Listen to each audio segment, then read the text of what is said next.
Okay, Assalamualaikum warahmatullahi wabarakatuh. Yang berbahagia Datuk Isi dan juga panel juri, distinguished dan semua hadirin. Saya tak sure sama ada dia happy tu sebab FSPU ataupun sebab ini the last presentation daripada balik.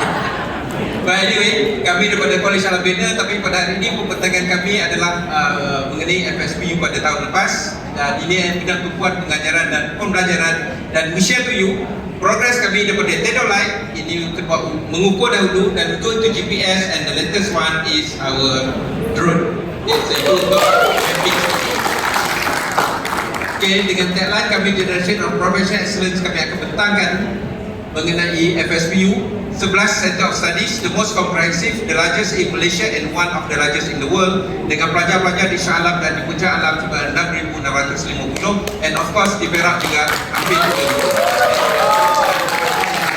Dan kami telah melahirkan lebih 71,000 profesional dalam bidang alam bina, dan pensyarah kami seramai 287 disokong oleh 47 oleh pentadbiran 344, dan program yang kami tawarkan sebanyak 31, dan semua program tersebut mendapat accreditation.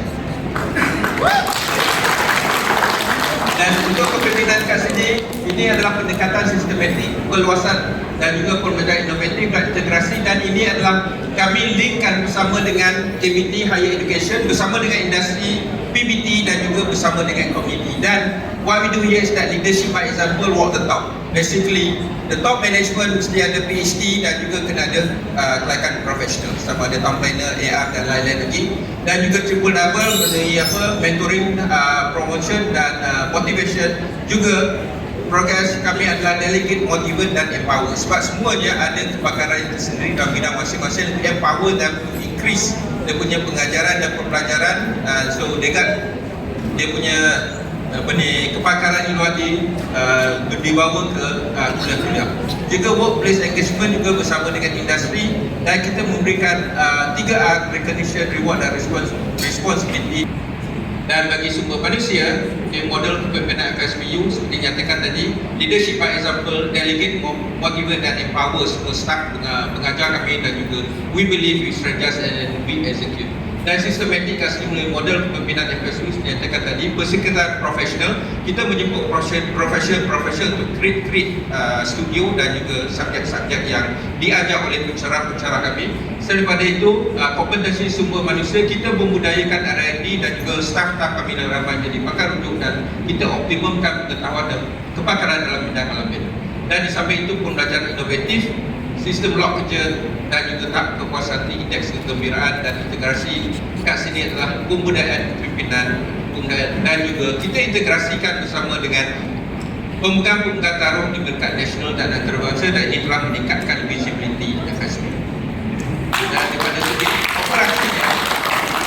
operasi pengajaran projek yang sistematik melalui webinar, industrial talk, juga collaborative teaching dan pembuatan pada SOP, dan juga penggunaan structured assessment mechanism bagi perluasan yang menyeluruh, dengan dan di samping itu pembelajaran inovatif, pelibatan pemegang taruh dan juga penggunaan teknologi yang terbaru yang kita gunakan sekarang ini, dan juga integrasi komprehensif, pelibatan alumni dan pemain industri, dan sinergi operasi yang mantap di antara staf akademik dan juga staf akademik di dalam teknologi. Jadi kita budayakan kecemerlangan inovasi dan pengkomersialan. Dan tumpuan ketiga adalah kepada pelanggan, dan pelanggan kita ada pelanggan dalaman iaitu pelajar-pelajar kita, dan juga pelanggan luaran, sebab kita mendapat konsultansi yang tinggi daripada pelanggan-pelanggan di luar, dan kita juga bersama-sama dengan lembaga dan juga bersama dengan badan profesional. Dan untuk memenuhi kehendak pelanggan dalaman dan luaran, kita fokuskan kepada pendidikan berkualiti dan prestasi berasaskan nilai dan kecemerlangan global. Dan di situ adalah collaborative teaching bersama dengan pihak industri, juga bersama dengan dengan UiTM Perak juga di FSPU di UiTM Perak juga kita ada kolaborasi teaching dan juga pembelajaran inovatif. Kita ada pendekatan check balance to make sure apa-apa risiko yang kita telah identify kita daftarkan dan kita take action untuk memastikan ianya tidak menjadi bencana, dan juga bersama dengan alumni dan industrial involvement culture. Selain pada itu, pendekatan kita ada model tumpuan pada FSPU, dan juga kita menghitung manual quality FSPU dan juga kemudahan fasiliti pengajaran dan pembelajaran, dan juga kita mendapatkan kaji selidik maklum balas daripada pelajar-pelajar dan juga daripada pemegang taruh seperti industri dan juga lembaga-lembaga. Kriteria 4 pada segi pengukuran dan pendekatan sistematik dan juga peluasan menyeluruh kat sini yang kita ni sudah kami tunjukkan tadi terdapat 15 di dalam dua sekarang dan saya rasa berhubung dengan mereka untuk memastikan kita sentiasa terhadapan dan juga seiring dengan industri. Daripada situ untuk sistem kartis di UK dan juga daripada RICS di UK juga. Jadi semua program kami mendapat pengiktirafan dan pada tahun 2021 kami telah mendapat pertama kali satu program kami mendapat daripada MBOT dan kita juga telah mendapat akreditasi semula daripada RSM, Royal Institute of Survey Malaysia, juga Board of Valuers Board dan juga Lembaga Perancang Bandar Malaysia untuk 5 tahun yang akan datang bagi satu program.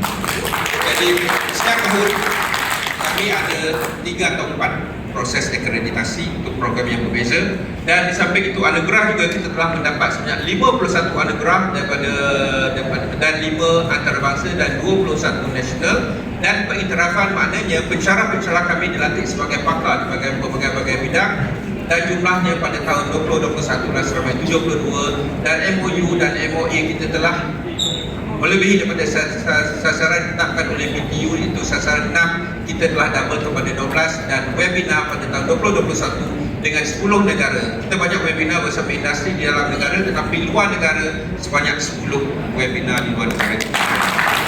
Dan selain daripada itu kehidupan sumber manusia juga menunjukkan trend yang positif. So yang pertama adalah kelaikan PhD kita daripada 118 telah menaik kepada 144 orang. Dan staf berkelaikan profesi juga seramai 85. Ini adalah yang paling ramai antara perhaps antara semua fakulti dalam UiTM dan dalam bidang alam teknologi Malaysia. Itu yang paling tinggi. Dan pada sana webinar yang telah dijalankan juga projek KTP dan MOU bersama industri juga berjalan lancar dan menepati trend yang positif, menepati apa yang di KPI yang ditetapkan dan geran penyelidikan juga kita telah melepasi sasaran BTU 60 dan kita telah mencapai 68 dan juga pencapaian FSPU adalah jumlah geran penyelidikan sasaran 1.48 dan kita telah mendapat 1.67 juta pada tahun 2021 dan hasilnya indeks kegembiraan efektif meningkat kepada 68 kepada 76% dalam masa tersebut.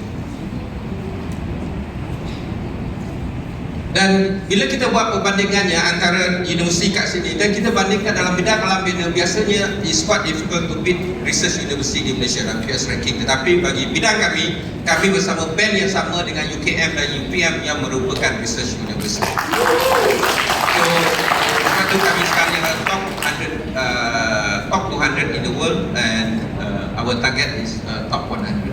Dan kalau kita bandingkan juga perbandingan dengan fakulti alam bina di UM dan juga di UIA dan ITB Indonesia daripada segi bilangan program kita double from them, daripada segi bilangan pensyarah berkelaikan profesional bilangan kita jauh lebih tinggi. Kalau berbanding dengan UM kita 3 kali ganda kelayakan. Dan jadi kat sini pencapaian sasaran BTU lah 100% bernilai grant dan juga grant industri dan fakulti tertinggi dengan staff akademik dengan kelayakan profesional seperti arkitek, town planner, surveyor, teknologis dan lain-lain.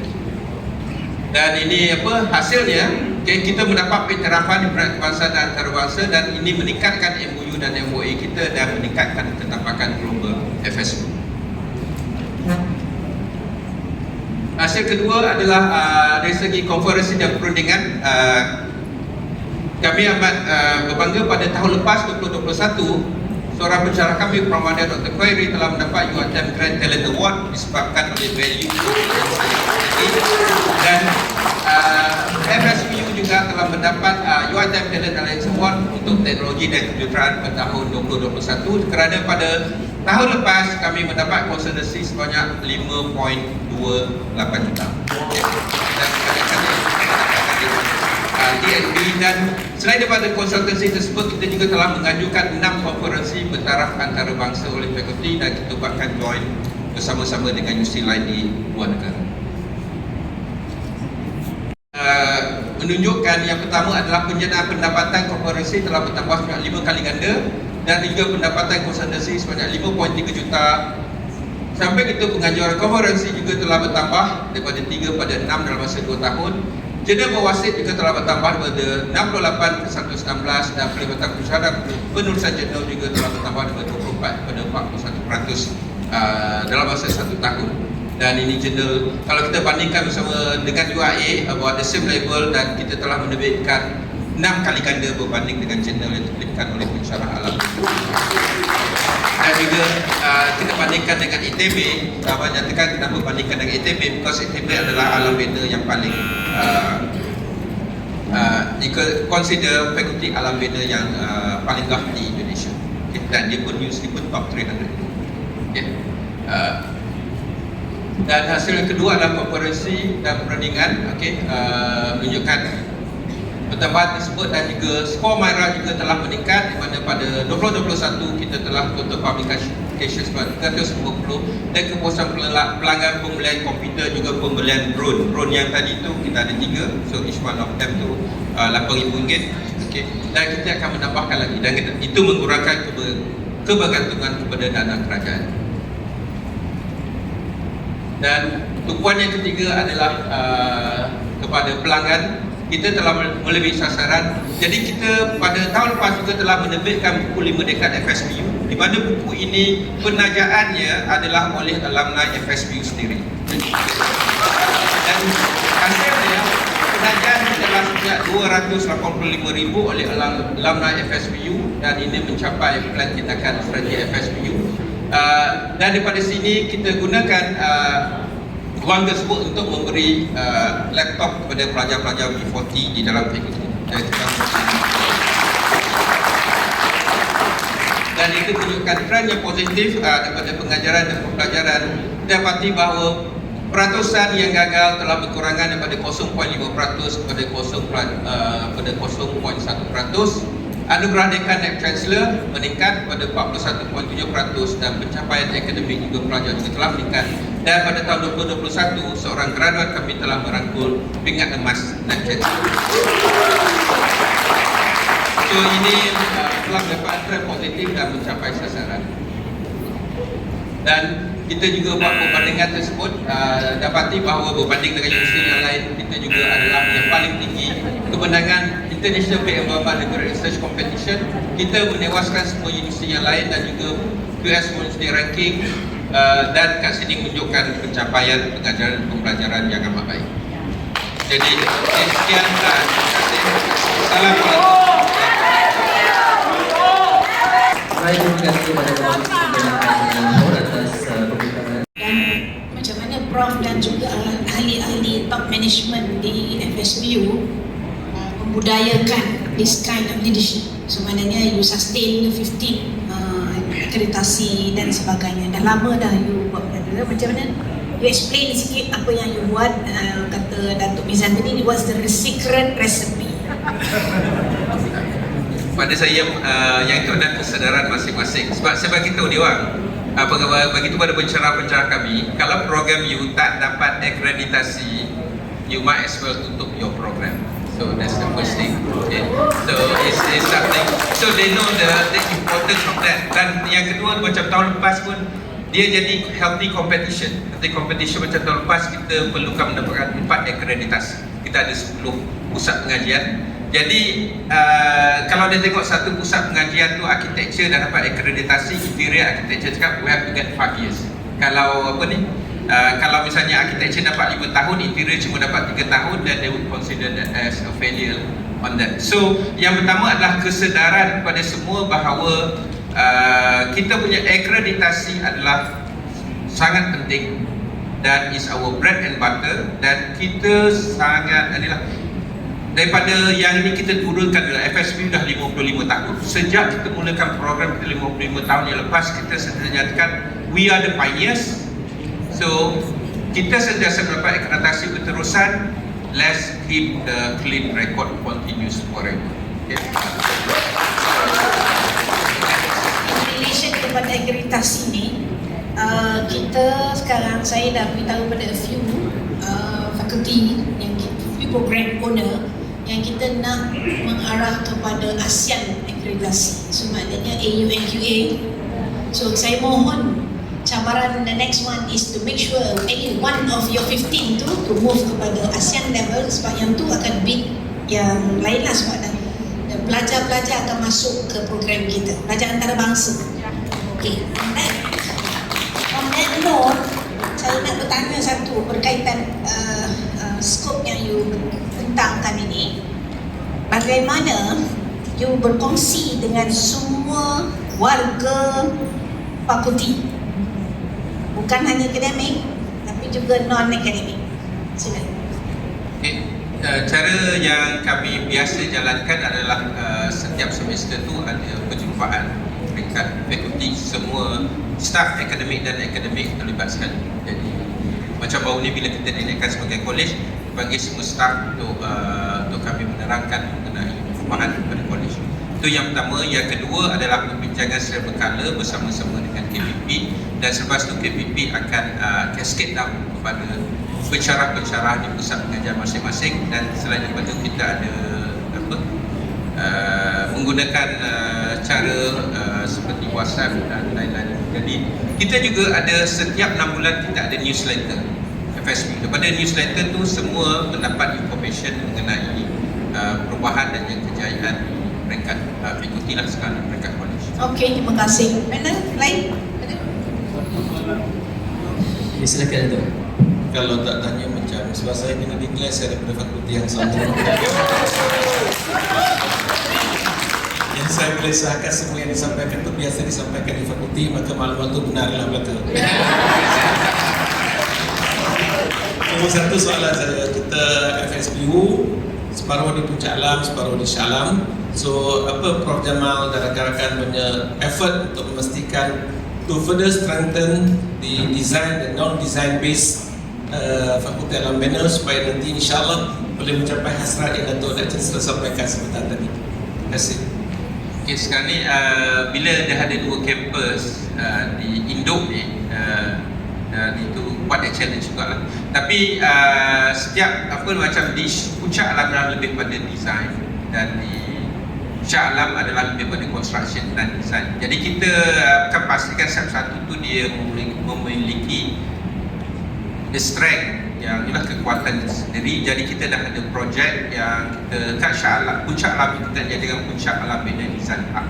So bila the public wants to know kat mana design hub berkaitan dengan alam bina dan ekonomi dan Puncak Alam lah. Dan di sini kita akan jadikan sebagai construction digital hub, dan kita pun dah dapat kelulusan bajet untuk kita akan siapkan 4 lab, dan lab-lab punya sirim kan baru ni kita pergi kat ILD, kita akan sirim dia boleh dia generate 800 million per year. So once we complete the lab, dia certified, insyaAllah we can get some of this project pada kami. Jadi itu daripada segi kekuatan masing-masing, tapi daripada segi yang supaya ada sinergi antara kedua-duanya, bila dah jadi college ni dan kita dah kita jadikan pada 3 schools untuk multidisipliner. Dan kami pun macam tu, kadang-kadang kami pagi di Puncak Alam dan petang di Shah Alam. So we make sure continuous that relationship. Dan yang Datuk BC tanya tadi mengenai pergi ASEAN tadi pun, sekarang program kita tu yang masuk program mendapat RSS, Royal Institute of Chartered Surveyor daripada UK. So that means to market that. Dan satu lagi kita juga architecture tadi dari RIBA, dan juga kita juga telah mendapat offer untuk menawarkan program QS di Indonesia dan juga negara ASEAN yang lain. Itu insyaAllah kita akan mulakan pada tahun hadapan, dan juga Brunei pun nak minta estate management untuk diadakan di sana. Berbagai program kita telah dimohon untuk dibuatkan offshore di negara ASEAN.